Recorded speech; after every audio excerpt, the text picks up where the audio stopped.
Bonjour à tous et bienvenue sur boursicoté.com pour cette nouvelle analyse technique du CAC 40 en intraday où nous pouvons constater donc après avoir validé ici cette zone des 5012 comme zone de support, et bien que l'on est encore en train de tester ici ce niveau une seconde fois.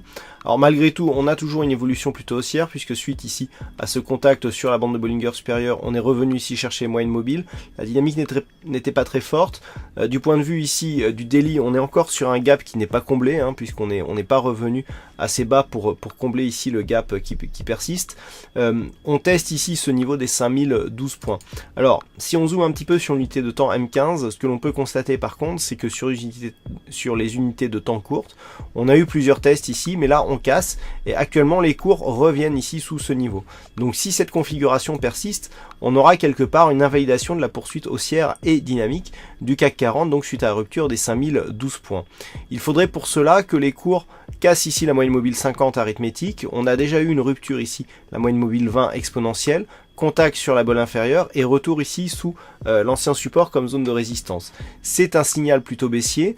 Maintenant, il nous reste encore des signaux haussiers, nous le verrons d'ailleurs ce soir pour l'analyse technique, et les indicateurs ici iraient plutôt vers une reprise du mouvement à la hausse. Donc pour l'instant, tant que l'on reste ici autour de ces niveaux, même si la dynamique est affaiblie, on reste sur une dynamique haussière. Par contre, il faudrait repasser ici sous les 4970 points pour commencer à envoyer des signaux haussiers d'importance.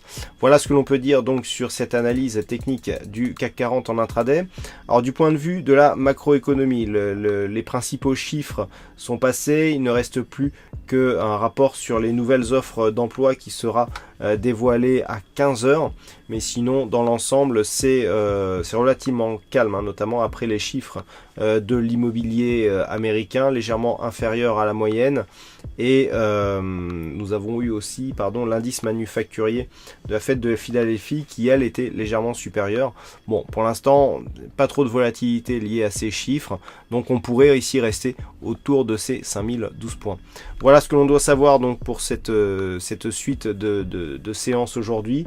Passez de bons trades et on se retrouve dès ce soir pour toutes les autres analyses techniques du site boursicoté.com.